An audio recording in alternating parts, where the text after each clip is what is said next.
Stationary wave, okay. अब देखो, अगर तुम याद करो, अगर तुम थोड़ा याद देखो, ये टॉपिक लिख लेना, खबरदार अगर कोई ऐसे ही बैठे देख रहे क्लास, जितने लोग क्लास में बैठे हुए, कॉपी पेंसिल लेके बैठो और ये टॉपिक नोट करना है सबने। किसी को इजाजत नहीं कि वो टॉपिक देखे बैठ के, ओके। अच्छा जी। तो मैं हमने वेव्स की शुरू में कैटेगरीज देखी थी कि हमारे पास प्रोग्रेसिव वेव होगी, फिर प्रोग्रेसिव वेव मैकेनिकल हो सकती है, मैकेनिकल के अंदर हमने ट्रांसवर्स लॉन्गिट्यूडनल दोनों देख ली थी, सही है। बाकी ये चीज़ें हमने बहुत ज़्यादा डिस्कस नहीं करनी, ऑल्दो इलेक्ट्रोमैग्नेटिक वेव का थोड़ा बहुत कॉन्सेप्ट हमने देखा था, उसके अलावा हमारा हो गया था, सही है। अब प्रोग्रेसिव वेव हमने देख लिया, अब इसके बाद हमारे पास जो दूसरी चीज़ आती है वो हमारे पास है स्टेशनरी वेव, सही है। फिर स्टेशनरी वेव को हम लेके जाएंगे, यानी स्टेशनरी वेव है इन टर्म ऑफ एनर्जी, क्या एनर्जी ट्रांसफर हो रही है नहीं हो रही, तो stationary wave in term of energy. Medium में से हमने पकड़ना है मैकेनिकल वेव के टाइप को, और ट्रांसवर्स और लॉन्गिट्यूडनल में ये दो चीज़ें देखनी है, सही हो गया। तो ये दो चीज़ें हमने देख ली हैं आज की क्लास में, सही है। और बस, सही। तो अब हमने अभी एक प्रोग्रेसिव वेव समझा, एक स्टेशनरी वेव समझा, सही। फिर उसके बाद एक प्रोग्रेसिव के बजाय दो प्रोग्रेसिव वेव जहाँ पे आएंगी, तो वहाँ पे concept of interference, concept of superposition, concept of diffraction, ये सब चीज़ें आ रही होती, सही है। तो ये वहां से आना शुरू हो जाएगा, सही हो गया। सो आ जाए अब यहाँ से जो है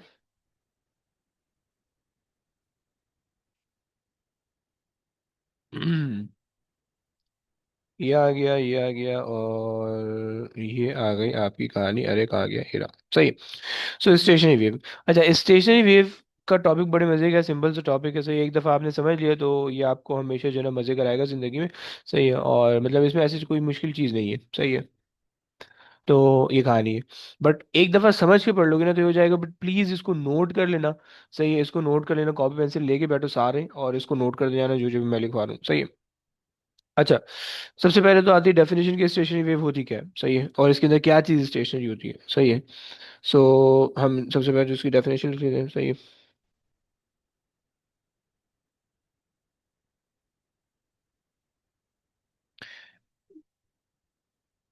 स्टेशनरी वेव में हम कहते हैं कि भाई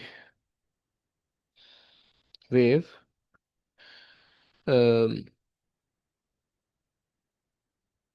इन विच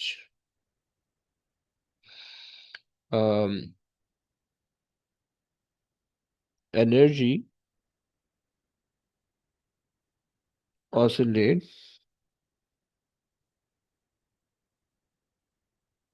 बिटवीन टू फिक्स्ड पॉइंट्स, सही है। अच्छा देखो, पार्टिकल तो पिछली वाली वेव के अंदर भी होता था ऑसिलेट, इस वाली वेव के अंदर भी हुआ करेगा, उसमें तो कोई टेंशन नहीं है, सही है। पार्टिकल पिछली वाली वेव के अंदर भी ऑसिलेट हो रहा है, इस वाली वेव के अंदर भी ऑसिलेट होगा, तो उसमें कोई टेंशन नहीं है। लेकिन पिछली वाली वेव के अंदर एनर्जी ट्रांसफर हो रही थी एक पॉइंट से दूसरे पॉइंट तक, इस वाली वेव के अंदर एनर्जी ऑसिलेट होगी एक पॉइंट से दूसरे पॉइंट के बीच के अंदर, सही। क्या मतलब हुआ भाई? मतलब ये अच्छा, ये ज्यादातर ये जो कॉन्सेप्ट है ना, बहुत हाई लेवल के कॉन्सेप्ट होते हैं, सही। मतलब अगर तुम इसकी एग्जांपल देखना चाहो ना, तो ये बेसिकली इस्तेमाल हो रहे थे, अगर हम इसकी एग्जांपल बनाए। सर समझ नहीं आया सर। अरे जानू, मैंने समझाया ही नहीं है, टेंशन क्यों ले रहा है यार? मैं बताएगा ना, अभी मैंने सिर्फ डेफिनेशन अच्छा लिखी है। अच्छा। थोड़ा सा टाइम दो यार, नाच के दिखाऊंगा, गा के दिखाऊंगा, ब्रेक डांस करके दिखाऊंगा तुम्हें, तुम क्यों टेंशन ले रहे हो यार? तो ऐसे दिल मत छोटा करो, लड़का हूं तो क्या हुआ। अच्छा जी। सो एग्जाम्पल, पहले एग्जाम्पल के तौर पे लिख लूँ, उसके बाद मैं डायग्राम बना के थोड़ी बहुत समझाता हूँ, सिखाता हूँ, उससे समझ में आ जाएगा, सही। अच्छा जी, तो तुम्हारे पास जो है ना, ये अगर तुम देखो तो हमारे पास इसकी जो एग्जाम्पल होती है लेजर के अंदर होते हैं, सही है। जो एक्चुअल लेजर होती है, सही है, वो नहीं जो तुमने पठान की रेडी से लेजर लिया तो वो वाली लेजर नहीं, सही है। जो एक्चुअल लेजर्स होती हैं उनके अंदर जो है ना, इसका कॉन्सेप्ट स्टेशनरी वेव का कॉन्सेप्ट लग रहा होता है, सही है। जो इलेक्ट्रॉन्स होते हैं, तुम्हें पता है केमिस्ट्री के अंदर जो एटम होता है उसके अंदर जो इलेक्ट्रॉन्स होते हैं, वो अपने सेल के अंदर जो मूव कर रहे होते हैं, तो वो जो है स्टेशनरी वेव के तौर पे बना रहे होते हैं, सही है। सो इलेक्ट्रॉन्स इन शेल, सही। ये मैंने सिर्फ शो मारने के लिए लिखवाया है, इसका फिजिक्स से कोई कंसर्न नहीं है, सिर्फ मैं सिर्फ बताने के लिए ये मैंने एग्जाम्पल लिखवाई है, इसका फिजिक्स से कोई कंसर्न नहीं, कभी भी नहीं पूछेगा आपसे। सिर्फ मैंने ये बताने के लिए लिखवाया है कि ये जो स्टेशनरी वेव है, ये स्टेशनरी वेव इस्तेमाल कहाँ हो रही होती है, सही है। इसके अलावा तुम्हारे पास जो वो होते हैं, तुमने देखा होगा म्यूजिकल इंस्ट्रूमेंट्स जो होते हैं उसके अंदर इस्तेमाल हो रही थी, सही है। म्यूजिकल इंस्ट्रूमेंट, सही है। इंस्ट्रूमेंट, सही है। तो उसके अंदर ये बहुत ज़्यादा इस्तेमाल हो रहा होता है, मतलब उसके अंदर फर्स्ट हार्मोनिक, सेकंड हार्मोनिक, और उसी के हिसाब से आपके पास वॉइस नोट बन रहे होते हैं, या आपके पास कह रहे हो आप टोन्स बन रही होती है, सही है। अच्छा जनाब, यहाँ पे मेरे से आ ही रह गया, मुझे ऐसा लग रहा है म्यूजिकल इंस्ट्रूमेंट, ओके। तो एग्जाम्पल में एक्स भी सर रह गया। कैसे म्यूजिक एंड इंस्ट्रूमेंट में कैसे स्टेशनरी वेव हो रही है? गिटार बजा रहा हूँ मैं। आला डी जगह बजा के देखो। अच्छा एग्जाम्पल पूछ रहे हो, अच्छा सॉरी सॉरी। जी जी बता दो सर। बता दो बता दो, और दूसरा क्या पूछ रहे हो, आशीष क्या पूछ रहे हो आप? और लगा एग्जाम्पल में एक्स भी रह गया। कहाँ पे है? आप बोल रहे थे ना म्यूजिकल में आई रह गया, तो बोल रहा हूँ एग्जाम्पल जो लिखा हुआ है उसमें एक्स भी रह गया। ओहो यार, ये क्या बड़े हो गया मसले। सर? हाँ। सर क्या हो गया आपको? अच्छा ये बात। अरे बस छोड़ो ना, कई बार हो जाता है ना यार। कभी कभार। एग्जाम्पल ऐसे बेइज्जती मत करो यार, तुम तो पुराने हो। अच्छा जी। तो अच्छा खैर सुनो, देखो जैसे तुम्हारे पास गिटार होती है, सही, अब गिटार के अंदर तुमने क्या किया हुआ होता है कि तुम्हारे पास जो है ना वो तुमने स्ट्रिंग्स लगाई हुई होती है, सही है। कुछ तुम्हारे पास स्ट्रिंग्स होती हैं इस तरह से, राइट। और वो स्ट्रिंग्स जो है ना वो फिक्स होती हैं, फिक्स्ड, सही, बिल्कुल एक एंड से दूसरे एंड पे फिक्स होती हैं, सही। अब जब तुम उसमें उंगली कर, नहीं नहीं, अच्छा अच्छा वर्ड ये नहीं है। अब जब तुम उसको जो है ना वाइब्रेट करते हो, सही है। जब तुम उसको वाइब्रेट करते हो तो तुम्हारे पास जो है वो स्प्रिंग मूव होती है, सही। इस तरह से उस पर जो है ना कोई वेव जनरेट होती है, राइट, वाइब्रेट होती है, सही है। लेकिन वो between the two fix point, right. अब ये जो between the two fix point जो वाइब्रेशन आ रही है ना, ये बेसिकली स्टेशनरी वेव जनरेट कर रही होती है, राइट। इस चीज को स्टेशनरी वेव कहते हैं कि पहले ये स्ट्रिंग थी, सही है। आपने इसको मूव किया, वाइब्रेट किया, तो उसकी वजह से जो है ना ये स्ट्रिंग यूं इस तरह से मूव हुई, राइट। उसकी वजह से कोई ना कोई एनर्जी कोई ना कोई साउंड जनरेट होगा, राइट।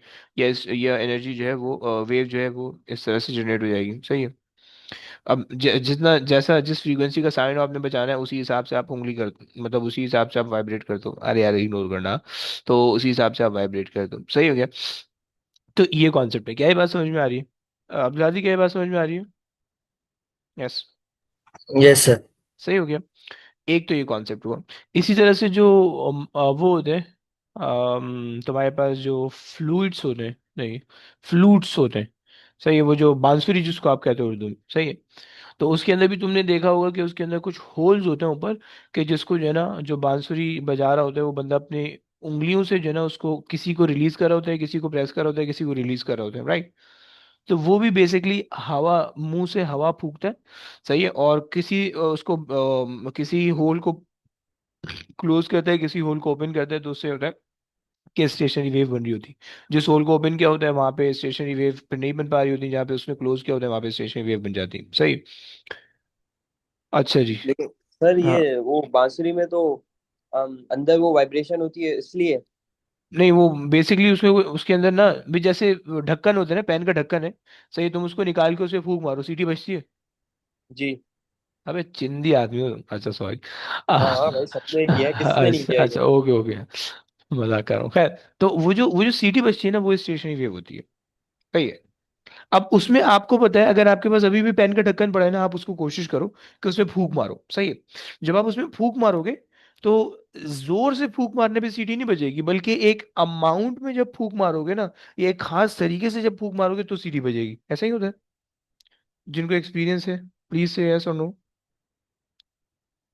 यस जी जी एनीबॉडी? सर, बिल्कुल ऐसा सही ही है, है। बिल्कुल ऐसे ही है।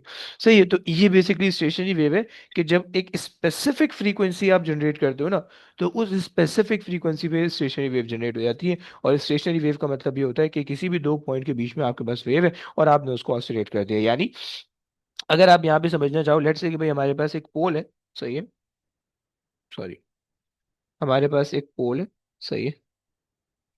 और उस पोल से जो है ना मैंने कोई स्ट्रिंग को वो कर दिया, नॉट कर दिया, सही है। एक सेकेंड, यहाँ से जो ना कोई स्ट्रिंग है मेरे पास जो मैंने जिसको मैंने ना यहाँ से नोट किया हुआ है, सही, लेट से, सही है, ये इस तरह से जो है ये नोट हुई, सही हो गया। अच्छा जी, अब क्या किया हमने भाई, इस पे वेव जनरेट की, इसको ऑसिलेट किया, सही है, जिसको ऑसिलेट किया, जब इसको मैं ऑसिलेट करूंगा ना तो वेव इस पे जनरेट हो जाएगी, सही होगा, किस तरह से होगी जरा देखना, ये इस तरह से वेव जनरेट हो जाएगी, सही है। सही हो गया, ये सर से वेव जनरेट हो जाएंगे। ये सर से सही। ये वेव जनरेट हो गई, ओके। और बेसिकली आपने क्या किया था, आपने हाथ से पकड़ के इसको ऊपर और नीचे ऑसिलेट कर दिया था, सही। ये स्टेशनरी वेव का कॉन्सेप्ट होता है, सही है। सो आपने ऑसिलेट किया स्ट्रिंग को, so you oscillated the string, सही है। और उसकी तो ये वजह से जो है, डायग्राम बनानी है। बना लो, बनाना चाहो, नहीं तो देख लो सिर्फ। सही है। और उसकी वजह से देखो ये ऑसिलेशन है, देखो ये ऑसिलेट क्या चीज हो रही है, पार्टिकल की ऑसिलेशन है, सही। और एनर्जी की जो ऑसिलेशन है वो किस तरह से हो रही है, बैक एंड फोर्थ, सही है। ये एनर्जी की ऑसिलेशन है, सही। एनर्जी पहले इस वॉल से जाएगी, टकराएगी, फिर जब टकराएगी तो टकरा के जब वापसी आएगी तो वापसी यूं आएगी, सही है। इस तरह से वापसी आ रही होगी, सही है। अभी देखो होगी एक ही चीज, राइट, लेकिन तुम्हें इस तरह से डबल दिख रही होगी, सही। तुम इसको अभी फौरन फौरन अपने सामने बैठे बैठे भी कर सकते हो। जैसे तुम जो है ना, कोई अपना वो ले लो, कोई वायर अगर तुम्हारे पास पड़ा हुआ है चार्जर का, उसको घुमाने की कोशिश करो। तो उससे जो है ना, मतलब इस तरह से अगर गोल घुमाने की कोशिश करोगे तो वो भी इसी तरह से जो है ना स्टेशनरी वेव तुम्हें बना के देंगे, सही हो गया। ये तुम्हारे पास स्टेशनरी वेव है, सही है। कि जो तुम्हारे पास बैक एंड फोर्थ जो है वो मूव कर रही है, ओके, इज दैट क्लियर? सही है। जी सर। अच्छा जी। इसकी ना मैं पहले एक वीडियो दिखाता हूँ और फिर उसके बाद मैं आगे लेके चलता हूँ। सही है, इसका कॉन्सेप्ट था। सही है, let me show you a video. अच्छा, यूट्यूब भी इतना बगैरत है। मैंने 1 घंटे की क्लास ली है कल, सही। और उसमें मैंने याद अच्छा है सर, अच्छा याद है। पढ़ाया है ना। और हाँ। 1 सेकंड की बच्ची आई थी, सही है। यूट्यूब ने उसी को पकड़ के अरे थंबनेल मतलब पे नाप जैसे दिया। मैंने यूट्यूब खोला, मैंने हाँ। बोला यार ये सर क्या पढ़ा रहे हैं, ये वाली तो मिस हो गई क्लास सर। फिर मैंने बोला ओ अच्छा ये तो कोई वीडियो वीडियो देख रहे हैं। उसी वजह से उसपे व्यूज ज्यादा आए थे यार। तो मैंने कहा यार ये ऐसा कैसे हो आप रहा है। मैं आपको एक बात बताऊं, आप हम्म। वीडियोस डालें, थंबनेल जो है ना उसमें आप करते हैं कारीगरी, आपके अरे व्यूज। बे, मुझे पता है वो बगैरती नहीं करनी ना मुझे, वो तो मुझे भी पता है। तुम क्या समझ रहे हो, दाढ़ी टोपी है तो इसका मतलब है कि बिल्कुल नहीं अल्लाह नहीं वाला हूँ। ये वो तो इनको ज्यादा पता होता है, मैं आपको एक सच बात बताऊं, वो ज्यादा एक्सपीरियंस होता है। तो हो ये चक्कर है। अरे यार तुम तो बेइज्जती कर रहे हो यार। ओके। नहीं बेसिकली क्या मैं बोलता हूँ, एक्सपीरियंस ज्यादा है आपका, अच्छी बात है, हर चीज से आप गुजर अच्छा, चुके हैं। चलो अगर तुम ऐसा कह रहे हो तो मैं मान लेता हूँ, लेकिन रिस्पेक्टफुली रिस्पेक्टफुली। ओके। अच्छा जी, ये आ गया है। और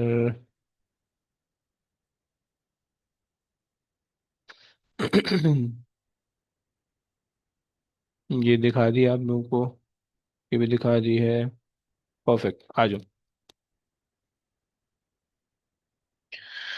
अल्लाह अकबर। यूट्यूब पे आओ जरा। अल्लाह, कोई गंदी चीज तो नहीं दिख रही ना भाई? इधर उधर नहीं देखना बस ज्यादा, हाँ। अच्छा, पहले तो ये वीडियो देखो,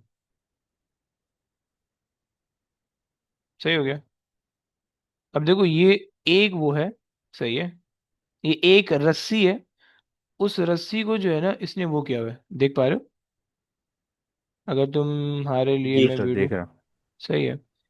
अब ये एक रस्सी है, सही है। और उस रस्सी को जो है अगर यहाँ पे जैसे यहाँ पे रोक रहा है, हम्म, मोटर लगाएगी ना। हाँ मोटर लगा के बेसिकली उसको वाइब्रेट कर रहा है, सही है। और ये लूप बन रहा है, ये एक ही रस्सी है, ये कभी ऊपर है कभी नीचे, लेकिन चूंकि इतनी तेज घूम रही है तो इससे आपको पता नहीं चल रहा, तो इस वजह से ये जो है ना ये लूप्स आपके पास बन रहे हैं, सही है। इसमें देखो बीच में एक पॉइंट ऐसा आ रहा है कि जहाँ पे बिल्कुल छोटा सा है, और कहीं पे जो है ना वो मैक्सिमाज है, दिख रहे हैं ना? ऐसा तो नहीं होता भाई, रस्सी घुमाई तो पूरी घूमती है।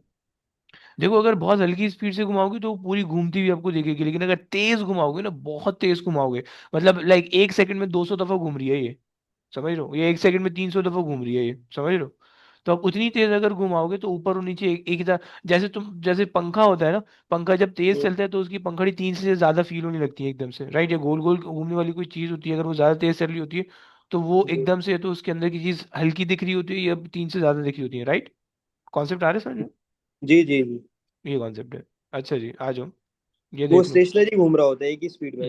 ये देखो, ये एक ही रस्सी, एक ही रस्सी, अब देखो दो लूप बन गए, सही है, सही है। ये एक लूप बन गया, ओके। अभी एक ही रस्सी है, उस एक ही रस्सी के लेंथ चेंज कर रहा है, सही है, फ्रीक्वेंसी चेंज कर रहा है, लेंथ चेंज कर रहा है, तो उसके हिसाब से ये जो है ना डिफरेंट लूप बनते जा रहे हैं, समझ पा रहे हो? अब अगर तुम्हें, अब देखो ये एक स्टेशनरी वेव है, सही, ये जो एक लूप बन रहा है ये एक अलग स्टेशनरी वेव है, दो लूप बन रहे हैं एक अलग स्टेशनरी वेव है, तीन लूप बन रहे हैं अलग स्टेशनरी वेव है, राइट?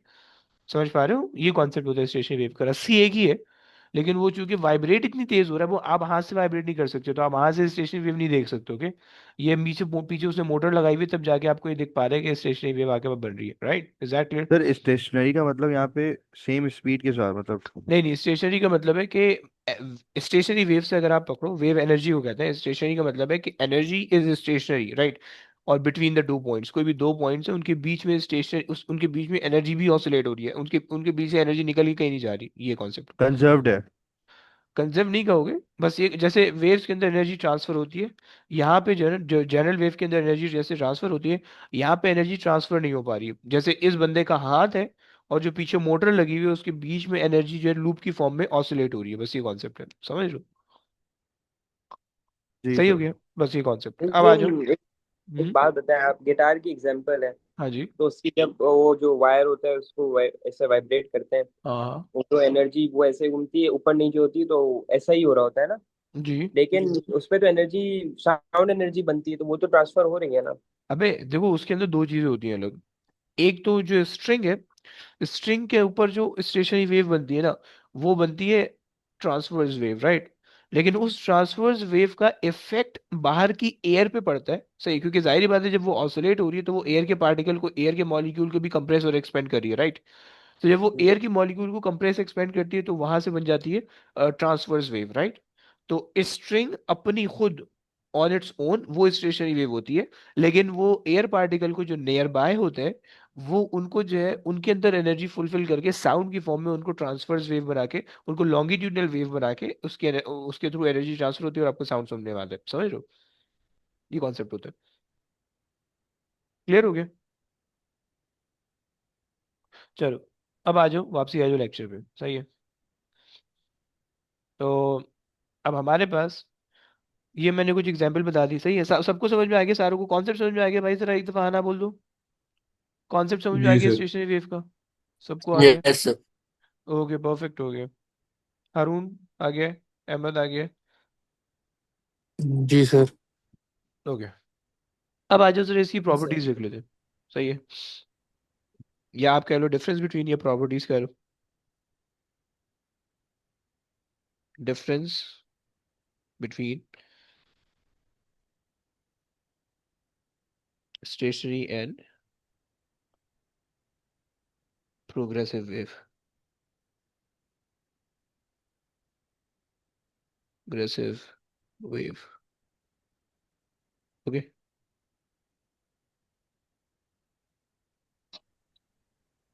अच्छा जी, अब आपके पास जो स्टेशनरी वेव है, सही है ये, अब हाँ जी,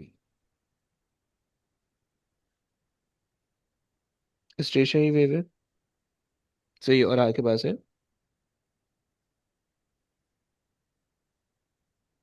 प्रोग्रेसिव वेव, ओके, सही है। अच्छा जी, ये इंपॉर्टेंट है, बहुत दफा आ रहा होता है पेपर में, सही है, तो ये आपको पता होना चाहिए, सही है। अच्छा जी, मैं अभी पहले लिखवा रहा हूँ, बाद में समझाऊंगा, तो अगर कोई चीज़ समझ में ना आए तो प्लीज टेंशन ना लेना, ओके? पहली चीज,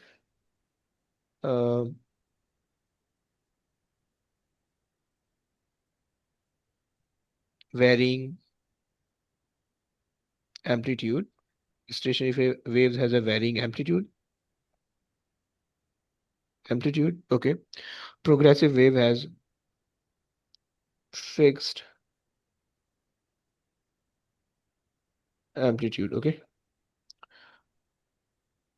सही हो गया। फिर उसके बाद दूसरी चीज होती है, स्टेशनरी वेव के अंदर हमारे पास होती है energy oscillate between the two points, सही हो गया। और जो प्रोग्रेसिव वेव होती है उसके अंदर energy transfer from one point to an other. Okay, तीसरी चीज हमारे पास होती है कि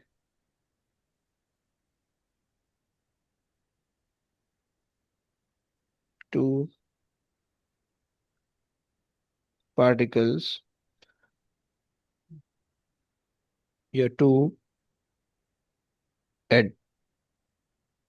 adjacent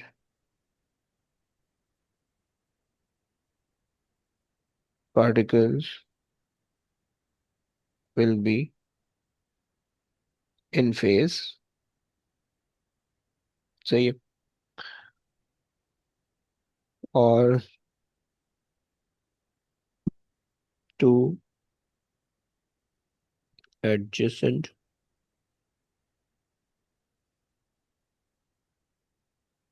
particle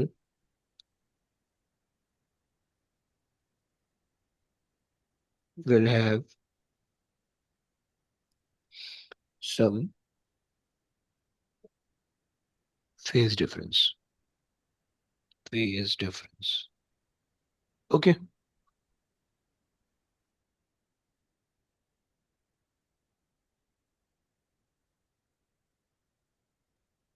अच्छा जी। अब आ जाओ, इसको समझते हैं। अभी मैंने कोई चीज समझाई नहीं है, अब इसको समझना है। ओके, सो सबसे पहले, अच्छा ये प्रॉपर्टीज आपको पता होनी चाहिए प्लीज। सही है, प्रॉपर्टी जो है ना, ये एमसीक्यू में भी आती है कभी कभार, थ्योरी के अंदर भी आपसे पूछ लेता है कि भाई डिफरेंशिएट कर दो स्टेशनरी वेव और प्रोग्रेसिव वेव को। सही, 2 नंबर या 3 नंबर में आता है। अच्छा, तो अब देखो सीन ये कि अगर आपके पास है, दूसरा वाला पॉइंट तो ऑल हम समझ चुके हैं कि एनर्जी ऑसिलेट होने का क्या मतलब है और एनर्जी ट्रांसफर होने का क्या मतलब है। एनर्जी ऑसिलेट का मतलब है दो पॉइंट फिक्स है और उनके बीच में जो है एनर्जी सिर्फ आगे पीछे जा रही है। और प्रोग्रेसिव वेव के अंदर 2 पॉइंट, किसी भी एक पॉइंट से आपने वेव जनरेट की है तो आगे फॉर एवर जो वेव चल रही है वो उसकी एनर्जी की प्रोपोगेशन है या एनर्जी का ट्रांसफर है। ये बात हमने समझ ली है। सही है। अब आज दूसरी बात समझते हैं कि एम्पलीट्यूड की वेरिएशन का क्या कॉन्सेप्ट है। अच्छा जी। एम्पलीट्यूड जो होता है उसकी वेरिएशन का कॉन्सेप्ट ये है कि आपके पास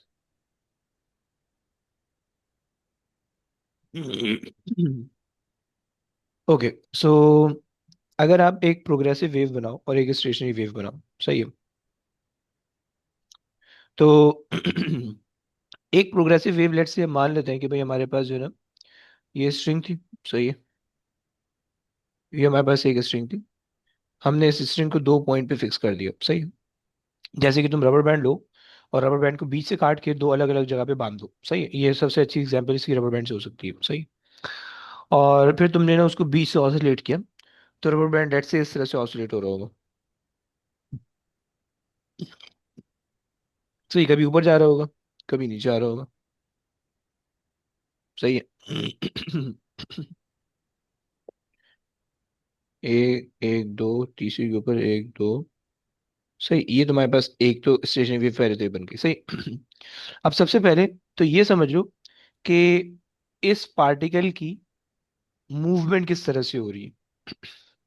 सही, यहाँ पे ना बहुत सारे नंबर ऑफ पार्टिकल हैं, जैसे कि एक पार्टिकल यहाँ पे होगा। सही, एक पार्टिकल यहाँ पे होगा, एक पार्टिकल यहाँ पे होगा, एक पार्टिकल यहाँ पे होगा, एक पार्टिकल यहाँ पे होगा, एक पार्टिकल यहाँ पे होगा, एक पार्टिकल यहाँ पे होगा, and so on. Infinite amount of particle होंगे, राइट। अब लेट्स से आपने जो है ना एक पार्टिकल को पकड़ा, इस पार्टिकल को पकड़ा, पार्टिकल पी को। सही, आपने इसको ऑसिलेट किया। सही, अब ये ऑसिलेट होना शुरू हुआ। बोल रहे कुछ, बोले बोल। जब ये ऑसिलेट होना शुरू हुआ तो ये इस पॉइंट से पहले जाएगा अपनी मीन पोजीशन पे। सही, ये उसकी ऑसिलेशन जरा समझना प्लीज। सही है, और ये इसकी हुई है क्वार्टर ऑसिलेशन। सही है, फिर उसके बाद ये यहाँ से जाएगा वापसी नीचे। सही है, इस पॉइंट पे। सही, ये हुई है क्वार्टर ऑसिलेशन। सही है, ऑसिलेशन। और ये हुई है हाफ ऑसिलेशन। सही, हाफ ऑसिलेशन। सही है, जब वो अपनी बिल्कुल एक्सट्रीम एक पॉइंट से बिल्कुल ऑपोजिट एंड पे चले जाएगा तो ये हाफ ऑसिलेशन हो जाएगी। सही है। फिर उसके बाद ये पार्टिकल वापसी उठ के ऊपर जाएगा। सही है। कितनी ऑसिलेशन हो गई, 3/4 हो जाएगी। 3/4 ऑसिलेशन। सही है। ऑसिलेशन, और फिर जब ये वापसी यहाँ से उठ के यहाँ पे चले जाएगा। सही है। तो ये जो होगा, अब देखो मुझे जो है ना ये बनाना है इधर कहीं पे, तो इस जगह पे। सही है। ये तो जब ये वापसी उठ के यहाँ पे आ जाएगा तो ये आपके पास एक फुल ऑसिलेशन हो जाएगी, राइट। ये आपके पास पूरी फुल ऑसिलेशन होगी। सही हो गया। तो सबसे पहले तो आपको क्या ये बात समझ में आई कि ऑसिलेशन इसकी किस तरह से हुई है। एक पार्टिकल पी था, हमने उसको पकड़ा और हमने ऑसिलेट कर दिया, वो इस तरह से ऑसिलेट हो रहा है। एक और पार्टिकल देख लेते हैं। एक और पार्टिकल था, लेट्स से इधर क्यू पे, और ऊपर बनाते हैं ये क्यू पे। सही। इसकी ऑसिलेशन कैसे होगी, ये यहाँ से आएगा, एक सेकेंड, यहाँ से आएगा नीचे। सही है। ये हो गई इसकी क्वार्टर ऑसिलेशन, 1/4 ऑसिलेशन, 1/4 ऑसिलेशन। सही है। फिर उसके बाद यहाँ से मजीद नीचे जाएगा, ये हो गई इसकी हाफ ऑसिलेशन। सही है। ये हो गई इसकी हाफ ऑसिलेशन। सही है। फिर यहाँ से वापसी ऊपर आएगा। सही है। और ये हो जाएगी इसकी 3/4 ऑफ द ऑसिलेशन। सही है। और फिर ये यहाँ से एंड तक जाएगा तो इसकी हो जाएगी full oscillation, which is 1 oscillation पूरी। ओके, इज दैट क्लियर बच्चों। तो ऊपर से नीचे आ रहा है, फिर नीचे से वापसी, अपनी पोजीशन से वापसी घूम के अपनी पोजीशन पे जा रही है, इसकी एक वन कंप्लीट ऑसिलेशन हो रही है। क्या ये बात समझ में आ रही यस सर। है? अच्छा जी। अभी जो पार्टिकल पी है, सही है, और ये जो पार्टिकल पी है और ये जो पार्टिकल क्यू है, स्टेशनरी वेव चल रहा है भाई। ये जो पार्टिकल पी है और ये जो पार्टिकल क्यू है, सही है, ये दोनों जो है, ये दोनों अलग अलग पोजीशन पे, अगर तुम देखो पार्टिकल पी को तो पार्टिकल पी इधर है, पार्टिकल क्यू ऊपर है, राइट। लेकिन पार्टिकल पी की जो एक ऑसिलेशन हो रही है, वो जब वो वापसी इसी पॉइंट पे पहुंचे तब एक ऑसिलेशन हो रही है। और पार्टिकल क्यू की जो एक ऑसिलेशन हो रही है, जब वो इससे ज्यादा डिस्टेंस कवर कर पाए तो उसकी एक ऑसिलेशन हो रही है, राइट। यानी पार्टिकल पी ऊपर है, पार्टिकल क्यू नीचे, पार्टिकल पी नीचे है, पार्टिकल क्यू ऊपर है, बट फिर भी दोनों की एक एक ऑसिलेशन हो पा रही है। इससे हमें ये पता चलता है कि इन दोनों के एम्पलीट्यूड्स अलग अलग है, राइट। और इसी तरह से तुम कोई भी वेव ले लो तो उन तमाम वेव के जो एम्पलीट्यूड होंगे वो अलग अलग आएंगे, राइट। सही हो गया। तो हम यहाँ पे कहते हैं अच्छा जी, जैसे हम यहाँ पे कहते हैं P has a different amplitude and Q has a different amplitude, जैसे P has the different amplitude and Q has the different different. Okay, देखो very careful, be very careful. तुम्हारे पास ये जो वर्ड है ना एम्पलीट्यूड का, ये बहुत इंपॉर्टेंस रखता है। अगर कुछ बच्चे जो ना एम्पलीट्यूड के बजाय डिस्प्लेसमेंट लिख के आते हैं, सही है, याद रखना डिस्प्लेसमेंट पे नंबर नहीं मिलेगा तुम्हें। अगर तुमने लिख दिया डिस्प्लेसमेंट अलग अलग है तो ये याद रखना कि इसका नंबर तुम्हें कोई भी नहीं मिलने वाला। सही है, बिल्कुल अलग सेंटेंस है। सही है। सो डिस्प्लेसमेंट की तुम्हें इजाजत नहीं है, तुम एम्पलीट्यूड ही लिखोगे। सही है। एक बात तो ये होगी, सही है। तो तो आई विश कि तुम्हें ये समझ में आ गया होगा कि स्टेशनरी वेव और प्रोग्रेसिव वेव, स्टेशनरी वेव का वेरिंग एम्पलीट्यूड होता है, राइट। अगर तुम प्रोग्रेसिव वेव देखो ऑन दी अदर एंड, सही है, मैं अगर इसको यहाँ पे बना दूं, सही है, और अगर तुम प्रोग्रेसिव वेव देखो, सही है, सो प्रोग्रेसिव वेव के अंदर क्या होता है? प्रोग्रेसिव वेव के अंदर ये होता है कि भाई आपके पास जो है, अगर एक वेव है, सही है, ये एक वेव आ जाएगी, और अगर अब आप इस वेव को मूव करवाओ, सही, ये आपके पास आ गया इसका एक्सेस, और अब जब आप इसको मूव कराओगे, सही, ये हो गया, ये हो गया, और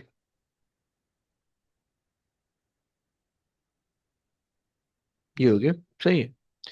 ये जो है वो आपका ये आपकी वेव बन गई। सही है।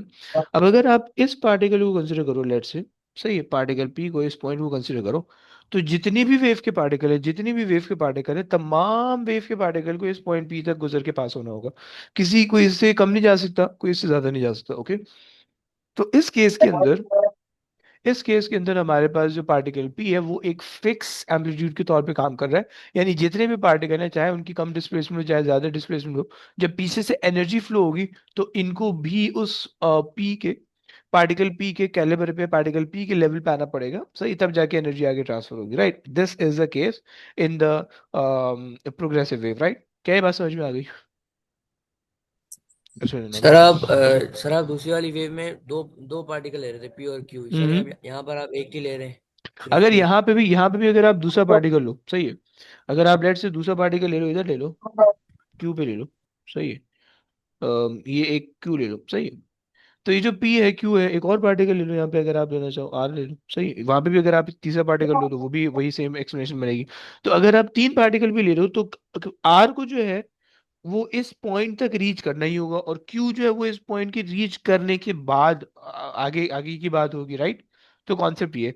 ऐसा नहीं हो सकता कि आर अभी जिस पॉइंट पे है वो इसी पॉइंट से वापसी नीचे लौट जाए, ऐसा नहीं हो सकता।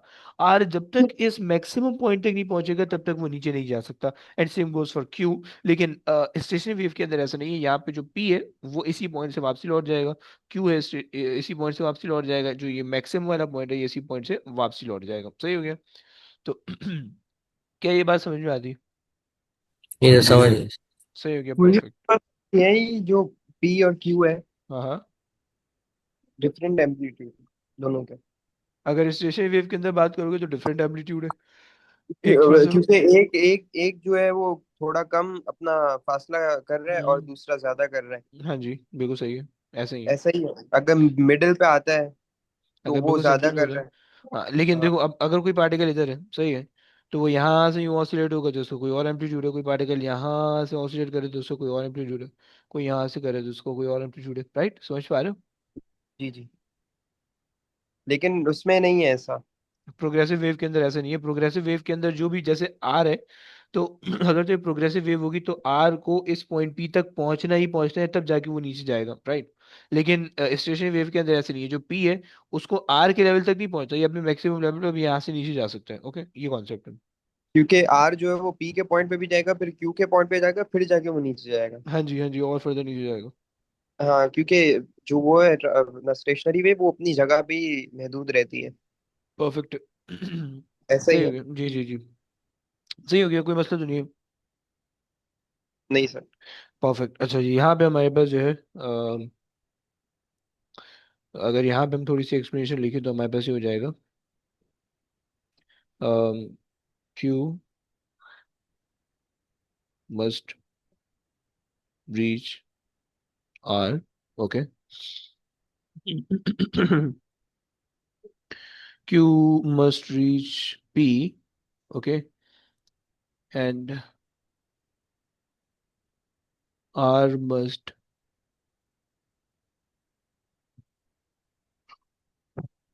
and R must be behind P. So yeah, R is behind P. सही हो गया। ये हमारे पास जो है स्टेशनरी वेव और प्रोग्रेसिव वेव का डिफरेंस हमने बात कर ली, सही है। अब यहाँ से आगे जो है वो हमने स्टेशनरी वेव और प्रोग्रेसिव स्टेशनरी वेव को बेसिकली उसका थोड़ा सा कॉन्सेप्ट समझना है कि ये होती क्या है और ये किस तरह से काम कर रही होती है। सही है, उसकी थोड़ी सी टर्मिनोलॉजीज वगैरह, उसके अंदर जो कैलकुलेशन है उसको समझते हैं, और फिर उसके बाद इसके पास पे लाएंगे। कोशिश मेरी है कि कल कंप्लीट होगी, कल इसके पास पे मैं आ जाऊँ। सो व्हाट, लेट्स सी, देखते हैं। मुझे जरा 1 मिनट दे दो, बस 1 मिनट दे दो।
आ जाओ भाई। तो अब जरा जो है स्टेशनरी वेव को जरा समझते हैं कि भाई ये किस तरह से होती है, इसके अंदर क्या क्या चीज़ होती है, क्या क्या प्रॉपर्टीज होती हैं, इनके क्या क्या केसेस बन सकते हैं। सही है। सो स्टेशनरी वेव को ना वैसे हम यूजुअली जैसे पाइप पाइप के अंदर बना रहे होते हैं, एयर कॉलम के अंदर बना रहे होते हैं, इसी तरीके से जो है ना हमारे पास कुछ वो होता है, क्या बोलते हैं, माउथ पीस, कोई म्यूजिकल इंस्ट्रूमेंट, सही है, तबला वबला उसके अंदर बना रहे होते हैं। सही तो उसी को जरा समझना है। सही। तो अब उसके लिए कुछ कंडीशंस हैं, कुछ चीज़ें हैं। सही है। अच्छा जी। सबसे पहले तो रूल आपको ये पता होना चाहिए।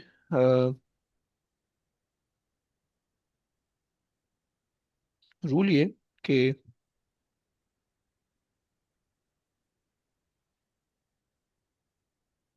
Stationary wave form only on specific frequencies and not all the and not on all the frequency, on the frequency। पहली बात होगी कि स्टेशनरी वेव एक फिक्स फ्रीक्वेंसी पे बनती है, राइट। अब उस फिक्स फ्रीक्वेंसी को निकालने का क्या तरीका होता है, क्या फॉर्मूला होता है, वो भी हमने देखा है, लेकिन ये बात तो पक्की है कि स्टेशनरी वेव जो है वो एक फिक्स फ्रीक्वेंसी पे बनती है। और इसके अलावा जो है वो स्टेशनरी वेव आपको बनती हुई नहीं दिखेगी। पहली बात हो गई। सही है। अच्छा जनाब, फिर उसके बाद जो है जब स्टेशनरी वेव बनती है तो हमारे पास जो है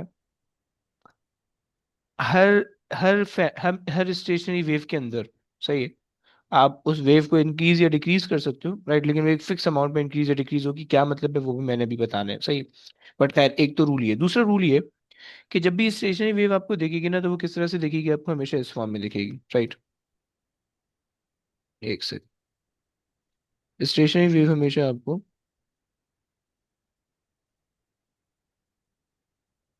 इस फॉर्म में दिख रही होगी। सही है। ओके, और अगर मैं इसी को कॉपी पेस्ट कर दूं,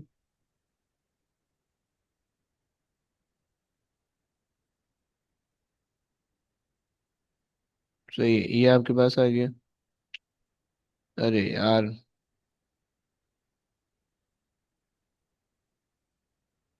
सही, ये आपके पास आ जाएगा। सही है। ये आ गया। सही है।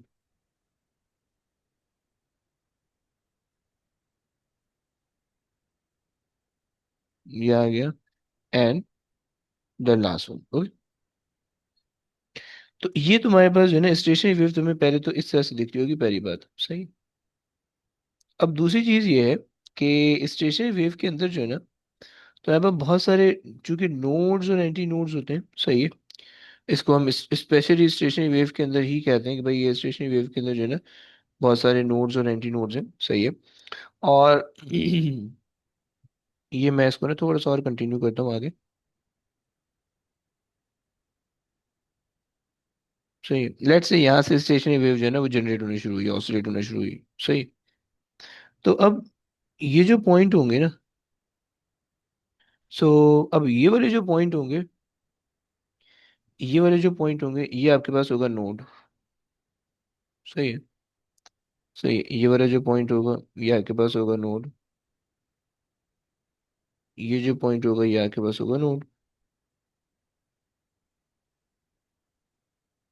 सही है। ये आपके पास जो है ना सारे नोड्स हैं, राइट। और ये वाले पॉइंट्स होंगे वो आपके पास एंटी नोड होंगे। Anti node. ओके। ये पॉइंट एंटी नोड होगा। ये पॉइंट एंटी नोड होगा। सही है। और ये पॉइंट एंटी नोड होगा। सही। सो ये सारे आपके पास जो होंगे वो एंटी नोड हो रहे होंगे। सही। और नोड के अंदर और एंटी नोड के अंदर फर्क क्या होता है, ये आपके पास होता है मिनिमम डिस्प्लेसमेंट वाला पॉइंट होता है। सही है। अगर जो है मैं इसको इसको ब्लू से करते हैं। सही, ये हमारे पास होता है मिनिमम डिस्प्लेसमेंट वाला पॉइंट। ये आप करो मिनिमम एम्पलीट्यूड। सही है। और ये आपके पास होता है एंटी नोड जो होता है, वो आपके पास होता है मैक्सिमम एम्पलीट्यूड वाला पॉइंट। सही है। और आप इसको कह रही हो कि मैक्सिमम एम्पलीट्यूड।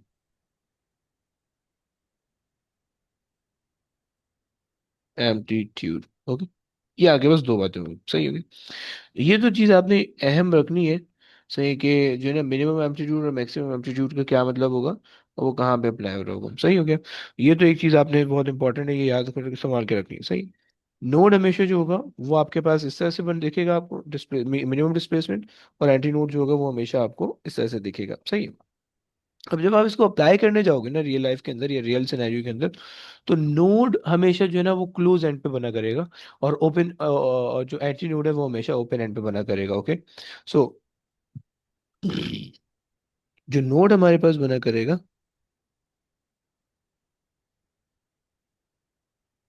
वो हमारे पास बनेगा क्लोज एंड पे। सही है।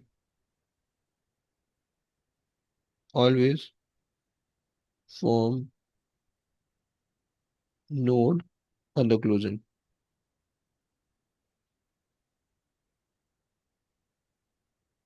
On the close and. सही है, एक बात होगी। सही है। और ये जो एंटी नोड है ना, ये हमेशा ओपन एंड पे बना करेगा, बस इस चीज को याद रखना। सही है कि ये हमेशा जो है वो आपको ओपन एंड पे दिख रहा होगा, क्लोज। सही। और ये आपके पास एक और ले लेते हैं। सही। अबे यार। सही, ये आपके पास हो गया। सही है। अब हमें ऐसे कुछ एक्सपेरिमेंटल सेटअप बनाने, और उससे जो है वो हम इसके ये देखेंगे कि इसके अंदर नोड्स और एंटी नोड्स की क्या सेटिंग होती है। सही है। ये मैंने बता दिया कि node minimum displacement minimum amplitude वाले पॉइंट है। और ये हमारे पास एक और चीज बता दी। सही है। अच्छा। हम्म, इसके अंदर एक आखिरी चीज बच रही है, जो हमारे पास ही two adjacent particle will be in phase और आउट ऑफ द फेज, और क्या सीन है। सही है। अब जरा इसको भी समझो थोड़ा सा, पहले ये पॉइंट है उसको समझते हैं, फिर उसके बाद आगे चलेंगे। सही है। इस रूल को अगर तुमने लिख लिया देन फाइन, यहाँ पे लिख लो, अगर पीछे वाले पेज पे जगह है तो पीछे वाले पेज पे लिख लो। मैं अपने पास थोड़ा सा नीचे करके लिख रहा हूँ ताकि जो है वो पुराना वाला टॉपिक आ जाए। सही है।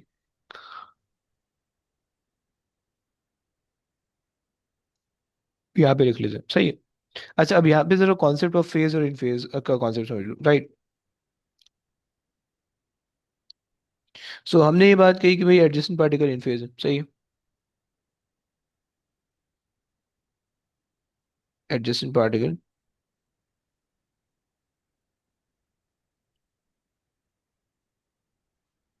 पार्टिकल्स। सही है। अब अगर तो आपके पास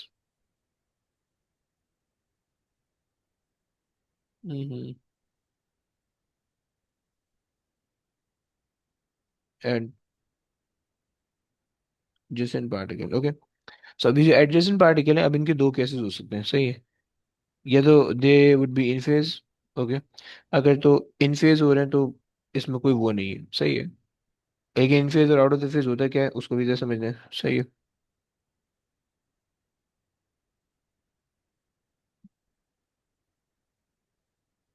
अगर तो आपके पास है प्रोग्रेसिव स्टेशनरी वेव है। सही है।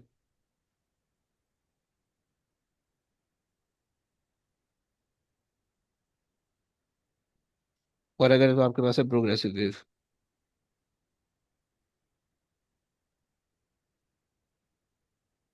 सही है। सो जो पार्टिकल की जो एडजस्टमेंट ऑफ द पार्टिकल है, वो एडजेसेंट पार्टिकल जो है वो आपके पास अगर तो स्टेशनरी फेज का होगा, अगर तो प्रोग्रेसिव वेव वेव का होगा। दो केसेस हैं। अगर तो स्टेशनरी वेव का होगा तो उसके अंदर मजीद तीन केसेस हैं। सही है। सो एक तो ये कि पार्टिकल नेक्स्ट टू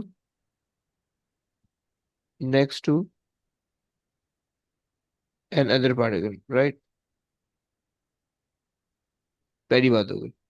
अगर एक पार्टिकल दूसरे पार्टिकल के बिल्कुल बराबर बराबर में है, जैसे कि ये दो पार्टिकल हैं, ये दोनों बहुत बराबर बराबर बैठे हैं। सही है। तो ये जो दो पार्टिकल हैं, जब ये दो पार्टिकल ऑसिलेट होंगे तो ये हमेशा इन फेज रहेंगे, हमेशा, ऑलवेज, फॉर एवर, कुछ भी नहीं हो सकता इनके साथ, सही है। तो हमने ये बात की कि भाई हमारे पास जो है ना स्टेशनरी वेव है और दो एडजेसेंट पार्टिकल है, तो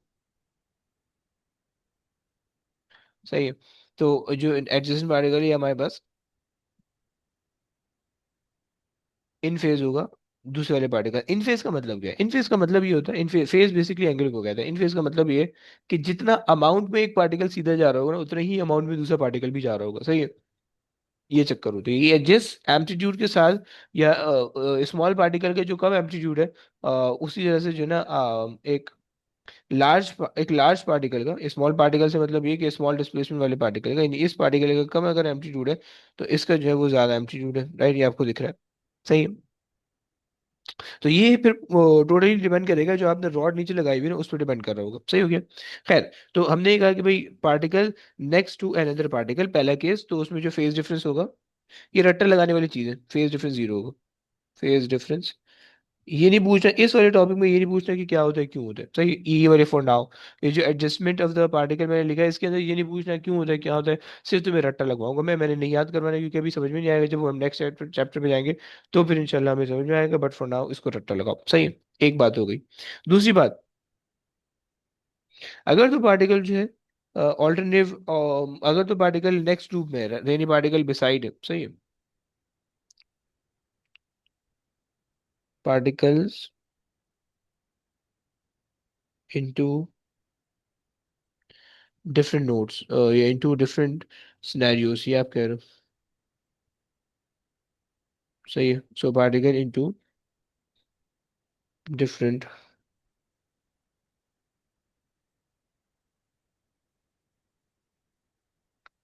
यार particle into different loops, okay. तो उससे क्या होगा? फेज डिफरेंस उससे आ रहा होगा 180 का, पाएगा, या 180 का, ये प्लीज याद रख लेना, ये बहुत काम आने वाला है, ओके। और आखिरी चीज जो है, अगर तो ऑल्टरनेटिंग लूप में पार्टिकल इन ऑल्टरनेटिंग लूप, सही। अगर तो पार्टिकल ऑल्टरनेटिंग लूप है, मैं तीनों की एग्जांपल इससे के साथ बताऊंगा, तो फिर उसका जो फेज होगा वो ये तो जीरो ले लोगे, 360 लोगे, सही। फेज डिफरेंस या तो हो जाएगा जीरो, या तो हो जाएगा 360। अब कॉन्सेप्ट क्या है, कॉन्सेप्ट समझो। 360, सही है। देखो, अगर दो next particle next to each other, ये पार्टिकल इधर है, ये पार्टिकल इधर है, राइट, तो नेक्स्ट इंस्टेंट में इन दोनों पार्टिकल को नीचे जाना है। ऐसा नहीं कोई एक पार्टिकल थोड़ा सा लंबे टाइम तक स्टे करेगा, फिर दूसरा आएगा, फिर तो ये नीचे जाएगा, बस का कंडक्टर नहीं है, सही। हर एक पार्टिकल को अपने टाइम पे नीचे जाना होता है, सही है।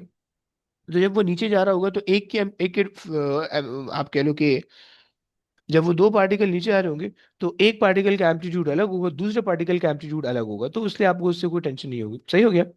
ये आपको बस पता होना चाहिए कि जब आप स्टेशनरी वेव जनरेट कर रहे हो तो स्टेशनरी वेव में दो पार्टिकल फटना नहीं करते। स्टेशनरी वेव में जो है एक पार्टिकल अपने अलग हिसाब से ऑसिलेट होता है, दूसरा पार्टिकल अपने अलग हिसाब से ऑसिलेट होता है, राइट। ये आपके पास हो जाएगा, सही। चाहे एक की डिस्टेंस ज्यादा हो, चाहे एक की डिस्प्लेसमेंट डिस्प्लेसमेंट कम हो, लेकिन हम जो है उसको उसी हिसाब से ट्रीट कर रहे होते हैं, सही हो गया। अच्छा जी, अब दो पार्टिकल है, अगर एक के बराबर में एक है, तो चूंकि उनकी मूवमेंट एक जैसी है, तो उनका फेज डिफरेंस, फेज एंगल को कहते हैं, यानी एंगुलर डिफरेंस कितना होगा। अब अगर एक पार्टिकल एग्जैक्टली सामने जा रहा है, दूसरा एग्जैक्टली पीछे आ रहा है, तो तुम्हें पता है कि जो फेज डिफरेंस हो जाएगा वो एक्जैक्टली 180 का हो जाएगा, क्योंकि दो चीजें बिल्कुल ऑपोजिट जा रही है, सही है। इसी तरह से अगर एक आदमी, तुम बहुत आगे चल रहे हो, एक आदमी तुम्हारे नक्शे कदम पे चल के आगे तक आना चाह रहा है और वो तुम्हारे बहुत करीब पहुंच गया, तुम क्या बोलोगे भाई?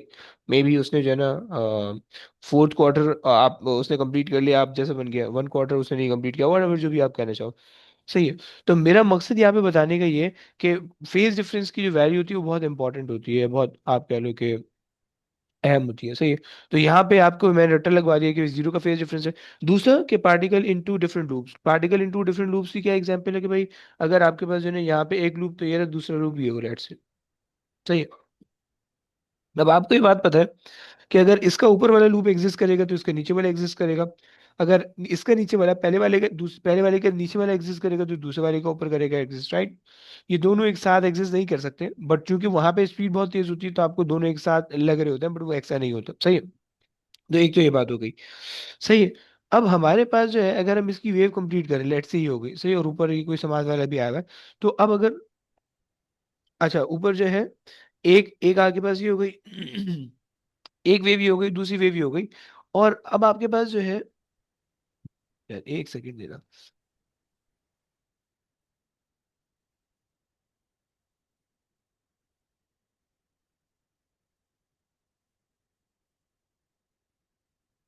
ओके, सो अब आपके पास ये जो पूरी वेव बन रही है, तो अगर तो पार्टिकल यानी एट द सेम टाइम ये तो ये एग्जिस्ट कर रही होगी, या एट द सेम टाइम ये एग्जिस्ट कर रही होगी, राइट।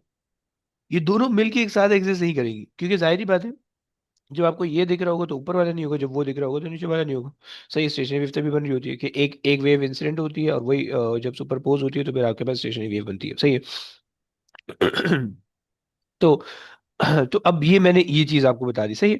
तो अगर आपके पास एक पार्टिकल इधर है और दूसरा पार्टिकल जो इस लूप के अंदर बन रहा है यहाँ पे, सही है, इन दो पार्टिकल के बीच में जो फेज डिफरेंस होगा, जो एंगल का डिफरेंस होगा, वो 180 डिग्री का होगा। और वो क्यों? क्योंकि जब जैसे ही वेव रिलैक्स होगी तो ये नीचे जाएगा और ये ऊपर जाएगा, राइट, ये कॉन्सेप्ट होगा, सही है। तो ये दो नेक्स्ट लूप है, और अगर तुम्हारे पास तीन लूप है, लेट से ये और फिर ये, सही है।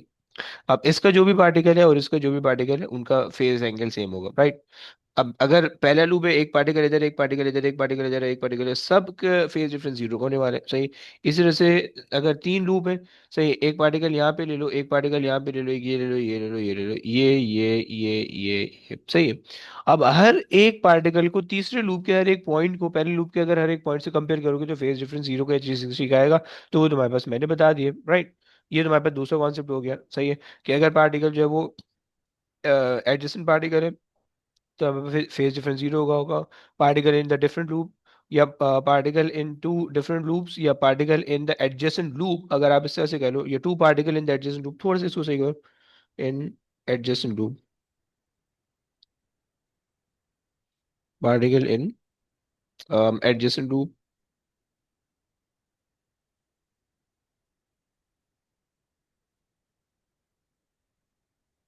सही है। तो अगर पार्टिकल एडजेसेंट लूप के अंदर होगा तो आपको ये 180 का डिफरेंस दिखेगा। और अगर पार्टिकल जो है वो ऑल्टरनेटिंग लूप में, ऑल्टरनेटिंग वाले लूप में होगा, यानी पहले एक पार्टिकल को ले लो, फिर एक लूप छोड़ के दूसरे पार्टिकल को ले लो, तो उसका जो फेज डिफरेंस होगा वो 360 या जीरो का होगा। ये बात मैंने आपको बता दी, सही है। अगर प्रोग्रेसिव वेव का फेज डिफरेंस निकालना है तो उसके लिए आपको फॉर्मूला इस्तेमाल करना होगा। फॉर्मूले के लिए मैं यहाँ पे जो है ना एक बॉक्स बॉक्स बना के छोड़ रहा हूँ, या जस्ट क्रॉस मल्टीप्लिकेशन से जो है ना वो आपको फॉर्मूला निकल जाएगा। बट वो अभी हमने नहीं देखना, वो हमने बाद में देखना है, सही है। ये आपके पास हो जाएगा इसका फॉर्मूला, फॉर्मूला, ओके। यहाँ तक हमने बात कर ली, सही है। अच्छा इस पे जाने से पहले एक चीज और लिखते हैं, फिर इस पे जाएंगे, सही है। और वो एक चीज ये है कि conditions of the stationary wave, although मुझे ऊपर बताया था बट मैं बता नहीं पाया, सही है। सही हो गया, आ जाओ भाई, पहले तो इसको लिख लो,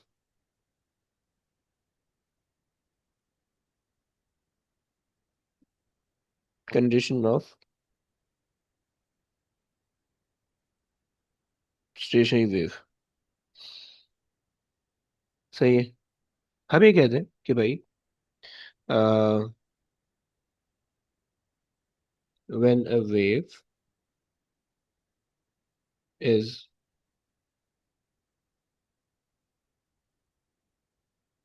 reflected from the fixed and, सही है। बस ना निकल रहे, मेरे भी आ रहा है, बस ये आखिरी चीज करवा के निकल रहे हैं। मेरे भी मस्जिद से फोन आ रहा है, इमाम साहब बोल रहे हैं बेटा आ रहा है, आ जा, नहीं तो स्टार्ट कर दूंगा मैं, सही है। व्हेन, और तू पढ़ रहा है, नमाज़ें पढ़ रहा है, सच्ची में झूठ बोल रहा तू? अच्छा भाई। So when a wave is reflected from the fix point, from the fixed point, या फिक्स्ड एंड भी आप कह सकते हो, सही है, the incident and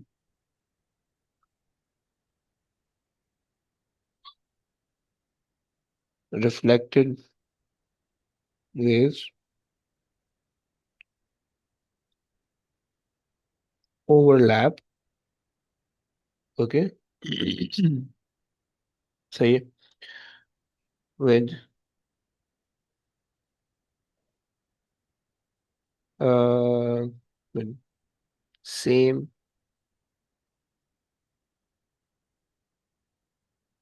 frequency, speed,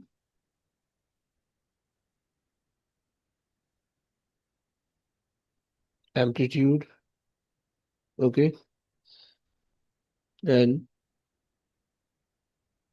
moving in the opposite direction, right? ये तुम्हारे पास जो है ना, ये तुम्हारे पास स्टेशनरी वेव की डेफिनेशन है कि एक वेव आगे से आएगी, एक वेव पीछे से आएगी, दोनों एक दूसरे को इंटरसेक्ट करेंगी। सही, जैसे केस केस के अंदर था हमारे पास, मैं रूल मैंने तुम्हें समझा दिया था, सही। जब तुम्हारे पास जो है ना दो वेव है, सही है, और एक वेव इंसिडेंट है, सही है। अब ये वाली वेव जो है वो तुमने ट्रांसफर की है, ट्रांसमिट की है, राइट, ऊपर वाली, सही, यानी ये वाली तुमने ट्रांसमिट की है, सही है। और जैसे ही वो यहाँ पे कोई फिक्स सेंटर होगा, वहां से टकरा के वापसी आएगी यहाँ पे, सही है। तो तो ये चक्कर होता है, सही है। तो एक हमारे पास होगी इंसिडेंट वेव, एक होगी रिफ्लेक्टेड वेव, वो दोनों सुपर इम्पोज होंगी। जब वो सुपर इम्पोज होंगी, ये जब वो ओवरलैप होंगी, ओवरलैप पे मीट का वर्ड इस्तेमाल करो, जब वो ओवरलैप होंगी तो इस तरह से नोड्स और एंटी नोड तुम्हें मिल जाएगी, series of nodes and anti nodes, right. अब ये याद रखना, मैं तुम्हें ये बता रहा था कि जो नोड्स होंगे वो हमेशा तुम्हारे पास कहाँ पे बनेंगे, वो हमेशा तुम्हारे पास क्लोज्ड एंड पे बनेंगे। क्लोज्ड एंड का क्या मतलब होगा वो भी मैंने बताना है, सही है, बट वो आज की क्लास में नहीं आएगा, कल की क्लास में आएगा। बस ये एंटी नोड के बारे में बता दो फिर रुकते हैं, सही है। और एंटी नोड जो होता है वो आपके पास होगा, ओपन एंड पे बनता है एंटी नोड, ओके, सही है। एंटी नोड आपके पास ओपन एंड पे बनता है, सही है।